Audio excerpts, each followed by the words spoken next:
જય સ્વામિનારાયણ। કેમ છો બધા વિદ્યાર્થી મિત્રો? મજામાં? ઓકે, આપણે ચેપ્ટર નંબર 1 ની ચર્ચા કરતા હતા। 11 કોમર્સ અને આર્ટ્સ માં બંનેમાં સરખો વિષય અર્થશાસ્ત્ર ઇકોનોમિક્સ એની આપણે ચેપ્ટર નંબર 1 માં ચર્ચા કરતા હતા કે આપણે જે અગાઉના લેક્ચરમાં ચર્ચા કરી કે આંકડાકીય માહિતી છે એનું મહત્વ, ત્યારબાદ આલેખ કે આકૃતિ દોરતી વખતે ધ્યાનમાં રાખવાની બાબતો જણાવો, ધ્યાનમાં રાખવાના મુદ્દાઓ જણાવો, આ વિશે આપણે ચર્ચા કરી હતી। એમાં 3 મુદ્દાઓ જોયા હતા। આંકડાકીય માહિતીનું મહત્વમાં 4 મુદ્દા જોયા। કયા કયા જોયા હતા? તુલનાત્મક અભ્યાસ, સંક્ષિપ્તમાં રજૂઆત, દશા અને દિશાના વલણો જાણવા, સિદ્ધાંતો, મતલબમાં જે પહેલો મુદ્દો હતો સિદ્ધાંતોની આધારભૂતતામાં વધારો થાય એ માટે આ 4 બાબતો જોઈ હતી આંકડાકીય માહિતીનું મહત્વ। ત્યારબાદ હવે આપણે એના પછી નવો સવાલ, એ પહેલા આપણે પહેલા છેલ્લો સવાલ જોયેલો કે આકૃતિ કે આલેખ દોરતી વખતે ધ્યાનમાં રાખવાની બાબતો, એમાં આપણે 3 મુદ્દાઓ વિશે ચર્ચા કરી હતી। વિશ્વસનીય પ્રાપ્તિ સ્થાનો,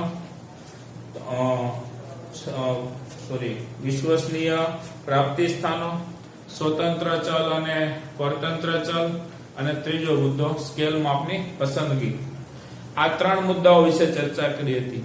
ત્યારબાદ હવે આપણે નવો સવાલ જોઈએ, આર્થિક માહિતીની રજૂઆત। આ સવાલ પણ IMP છે, 2 અથવા 3 ગુણમાં અવશ્ય પૂછે કે આર્થિક માહિતીની રજૂઆત તમે કઈ રીતે કરી શકો છો, કેટલી રીતે કરી શકો છો અને કઈ કઈ છે સમજાવો। આર્થિક માહિતીની રજૂઆત કેટલી રીતે થાય છે? 3 રીતે। કેટલી રીતે? 3 રીતે આર્થિક માહિતીની રજૂઆત થાય છે। તો ત્યારબાદ એ કઈ કઈ રીતે રજૂઆત થાય? તો ભાષા દ્વારા કે વર્ણનાત્મક રીતે। ભાષા દ્વારા કે વર્ણનાત્મક રીતે। ભાષા એટલે કોઈ પણ આપણે જે માહિતી આપેલી છે એને ભાષા દ્વારા રજૂ કરવામાં આવેલી હોય, બરોબર? આગળ જોઈશું ભાષા દ્વારા કે વર્ણનાત્મક રીતે જો સમજૂતી આપેલી હોય તો કઈ રીતે ઈ આપી શકે। ત્યારબાદ આંકડાઓ દ્વારા, બીજો મુદ્દો કયો છે? આંકડાઓ દ્વારા રજૂઆત। જે આકૃતિ મતલબમાં જે ભાષા દ્વારા કે વર્ણનાત્મક રીતે જે રજૂઆત કરી છે એ સિવાય તમે આંકડાઓ દ્વારા એ જ માહિતીને આંકડાઓ દ્વારા તમે રજૂ કરી શકો છો। શેના દ્વારા? આંકડાઓ દ્વારા તમે રજૂ કરી શકો છો। એ પણ આપણે આગળના મુદ્દામાં જોઈશું। ત્રીજો મુદ્દો છે આકૃતિ કે આલેખ દ્વારા। આ 3 રીતે આપણે કોઈ પણ જે માહિતી છે આંકડાકીય માહિતી, એનો આર્થિક માહિતીની રજૂઆત આ 3 રીતે કરી શકીશું। ભાષા દ્વારા કે વર્ણનાત્મક રીતે, આંકડાઓ દ્વારા, આકૃતિ કે આલેખ દ્વારા, આ 3 રીતે રજૂઆત કરી શકીએ। જોઈએ એમાં પહેલો મુદ્દો, ભાષા કે વર્ણનાત્મક રીતે જો કોઈ પણ માહિતીની રજૂઆત કરવી હોય તો કઈ રીતે કરી શકીએ? સૌપ્રથમ આપણે પહેલા તો જોઈએ માંગનો નિયમ। તમને બધાને ખ્યાલ છે માંગનો નિયમ કોણે આપ્યો? Professor marshal. ચેપ્ટર નંબર 3 માં આપણે એની ચર્ચા કરી કે માંગનો નિયમ કોણે આપ્યો? પ્રોફેસર આલ્ફ્રેડ માર્શલે માંગનો નિયમ આપ્યો। તો શું આપ્યો તો કે જો અન્ય પરિબળો શું રહે? યથાવત। અન્ય પરિબળો શું રહે? યથાવત। હવે જો વસ્તુની કિંમત વધે તો માંગમાં ઘટાડો થાય। અથવા તો જો વસ્તુની કિંમત વધશે તો માંગમાં શું થશે? સંકોચન. શું થશે? સંકોચન. અને જો વસ્તુની કિંમત ઘટે તો શું થશે? માંગમાં વધારો થાય છે. હવે જો વસ્તુની કિંમત ઘટશે તો માંગમાં વિસ્તરણ. વધારો એટલે વિસ્તરણ. તો આ જે માહિતી છે એને આપણે શેમાં રજૂ કરી? ભાષા કે એનું વર્ણન કરીને માહિતીની શું કરી છે? રજૂઆત કરી છે. કે અન્ય પરિબળો શું રહે છે?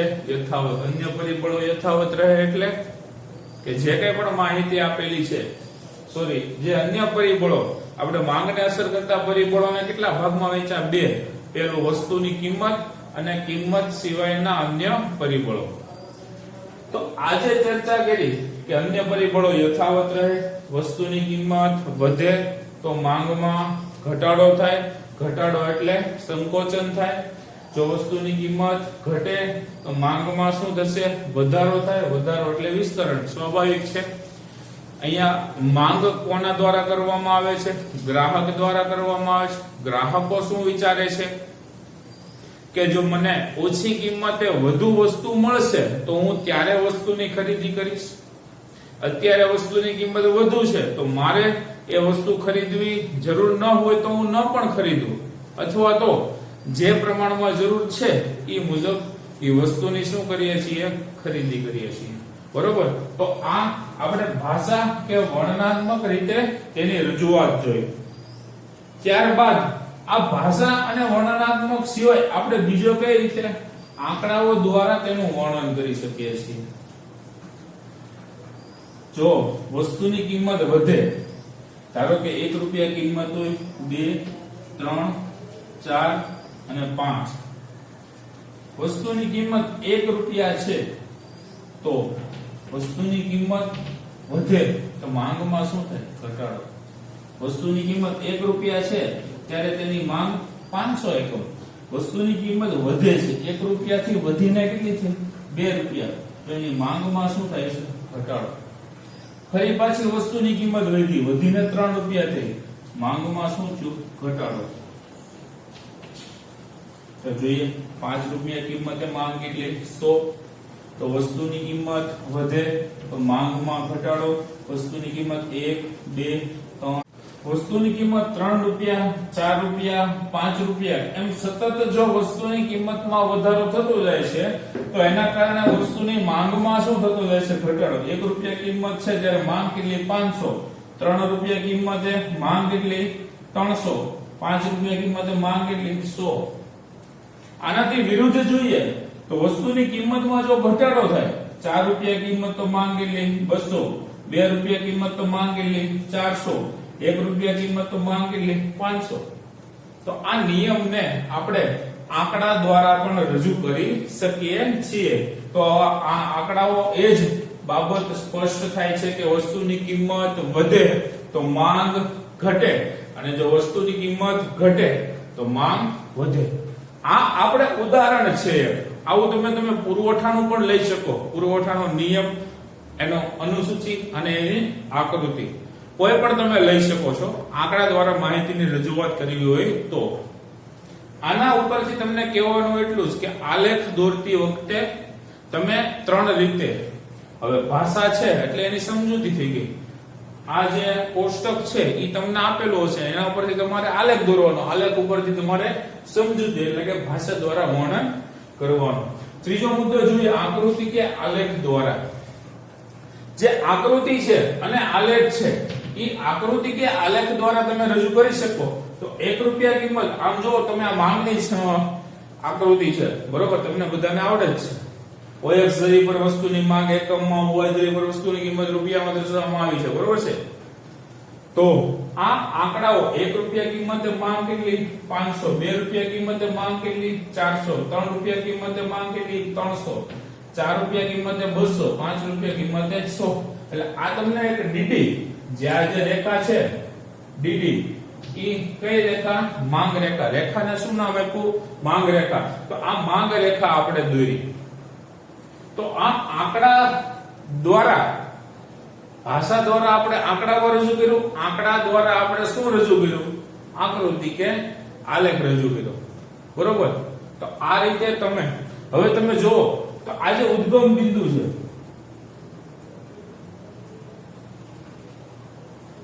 અહીંથી ઉદ્ગમ બિંદુથી તમે બંને તરફ જોશો કે ઉદ્ગમ બિંદુથી જોતા આ જે માંગ રેખા છે એનો ઢાળ કેવો છે? ઢળે છે. કારણ કે માંગ રેખાનો ઢાળ કેવો? ડાબી બાજુ ઉપરની તરફથી જમણી બાજુ નીચેની તરફ શું થાય છે? ઢળે છે. નીચેની તરફ શું થાય છે? ઢળે છે. આથી માંગ રેખાનો ઢાળ કેવો છે? ઋણ ઢાળ છે. ઉદ્ગમ બિંદુએથી જોઈ છે આપણે, આ ઉદ્ગમ બિંદુ છે ત્યાંથી આપણે જોઈએ તો માંગ રેખાના ઢાળમાં શું થાય છે? મતલબમાં માંગ રેખાનો ઢાળ ઢળે છે. તો અહીંયા એ ઉદ્ગમ બિંદુએથી એ પણ જોતા કે બે ચલ છે, કયા છે? OX ચલ અને OY ચલ. હલે ચલે ફરે.